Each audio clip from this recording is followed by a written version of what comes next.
Sahabat setia Gowori yang dikasihi Tuhan, Shalom. Hari ini adalah Kamis 8 Desember 2022. Hari ini kita merayakan Hari Raya Santa Perawan Maria dikandung tanpa noda atau Maria Immaculata. Apa kok dikandung tanpa noda? Maksudnya apa ini, Romo? Sebelum menjelaskan perihal Hari Raya ini, mari kita tengok dulu sejarahnya. Perayaan Hari Raya Santa Perawan Maria dikandung tanpa noda merupakan dogma gereja yang dikeluarkan oleh Paus Pius ke-9 pada 8 Desember tahun 1854. Sudah selama 148 tahun dogma ini dikeluarkan.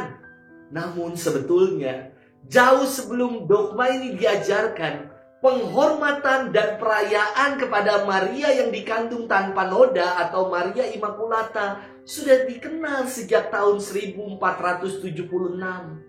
Dogma ini mengajarkan bahwa Bunda Maria terberkati pada saat pertama ia lahir oleh rahmat yang istimewa yang diberikan oleh Allah. Dan oleh karena Kristus yang menjadi buah rahimnya, Bunda Maria dibebaskan dari segala noda dosa asal. Dogma Santa Perawan Maria dikandung tanpa noda menjadi semakin penting setelah hadirnya penampakan di Lourdes pada tahun 1858. Di Lourdes, seorang gadis berusia 14 tahun bernama Bernadette Soubirous menyatakan bahwa seorang wanita cantik muncul di hadapannya, dan wanita itu memperkenalkan dirinya sebagai yang dikandung tanpa noda atau Maria Immaculata, Immaculate Conception. Dan umat yang mendengar kesaksian Bernadette percaya bahwa wanita yang disebut itu adalah Perawan Maria. Bunda Maria dikandung tanpa noda berhubungan dengan peran istimewa dirinya sebagai ibu Tuhan. Bunda Maria menjadi figur, menjadi teladan kekudusan agar kita pun dapat berjuang untuk hidup kudus setiap hari dengan mengandalkan rahmat Allah. Hari ini kita akan bersama-sama merenungkan firman Tuhan yang diambil dari Injil Lukas 1 ayat 26 sampai dengan 38. Kita siapkan hati kita. Haleluya, haleluya, haleluya. Salam Maria, penuh rahmat Tuhan sertamu. Terpujilah engkau di antara wanita. Haleluya, haleluya, haleluya. Tuhan bersamamu dan bersama rohmu. Inilah Injil suci menurut Lukas, dimuliakanlah Tuhan. Dalam bulan yang ke-6 Allah mengutus malaikat Gabriel ke sebuah kota di Galilea bernama Nazaret kepada seorang perawan yang bertunangan dengan seorang bernama Yusuf dari keluarga Daud. Nama perawan itu Maria.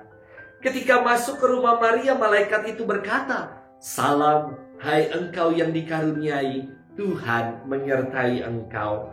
Maria terkejut mendengar perkataan itu lalu bertanya di dalam hatinya, "Apakah arti salam itu?" Kata malaikat itu kepadanya, "Jangan takut hai Maria, sebab engkau beroleh kasih karunia di hadapan Allah. Sesungguhnya engkau akan mengandung dan akan melahirkan seorang anak laki-laki, dan hendaklah engkau menamai dia Yesus.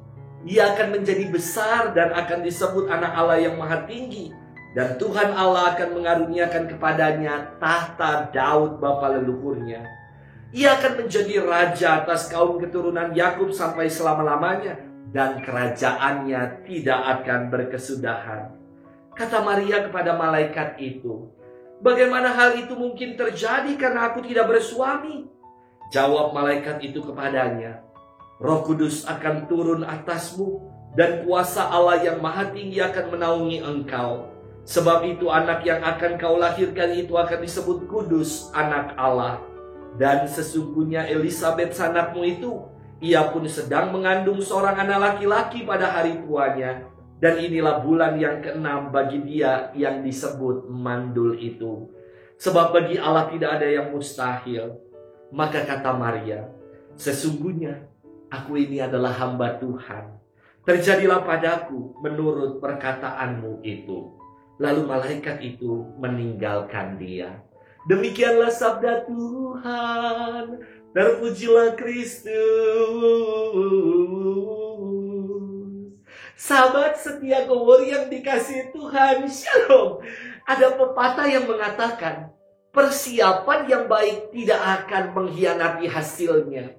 Maknanya jelas, bahwa segala yang dipersiapkan dengan baik, maka akan menuai segala yang baik pula.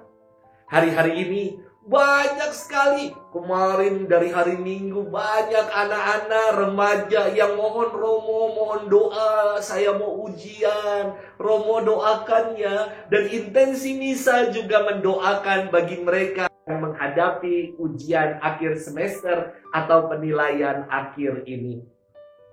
Yang saya doakan adalah saya mengatakan supaya anak-anak sekalian dikaruniakan roh ketekunan untuk belajar dengan setia dan tekun. Karena persiapan yang baik pasti akan menuai pula hasil yang baik dan tidak akan mengecewakan. Sahabat setia Gowor yang dikasihi Tuhan, hari ini warna liturgi ungu berubah menjadi putih karena perayaan Bunda Maria yang dikandung tanpa noda.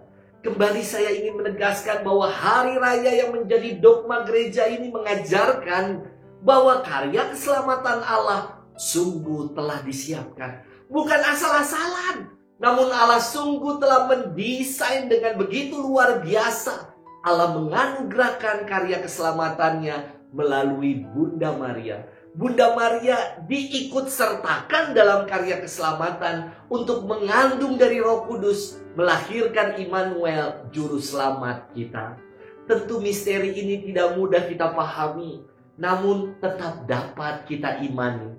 Inilah peristiwa yang kita sebut sebagai inkarnasi dari kata Latin incarne, yang berarti masuk ke dalam daging atau menjadi daging.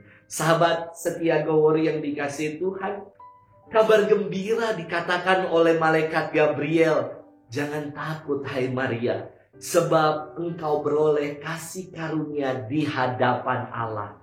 Bunda Maria beroleh kasih karunia di hadapan Allah dalam rupa kekudusan, hingga buah rahimnya menjadi tabernakel, menjadi tempat Sang Maha Kudus bersemayam. Kita bersyukur merayakan tokoh spesial dalam gereja hari ini, yakni Bunda Maria. Bunda Maria adalah model figur teladan yang mengarahkan dirinya untuk melakukan kehendak Allah. Ia berkata, aku ini hamba Tuhan, jadilah padaku menurut kehendak-Mu. Sudahkah kita mengarahkan hidup untuk senantiasa mau melaksanakan apa yang menjadi kehendak Allah? Selamat bermenung. Dan Tuhan memberkati kita selalu dalam nama Bapa dan Putra dan Roh Kudus. Amin.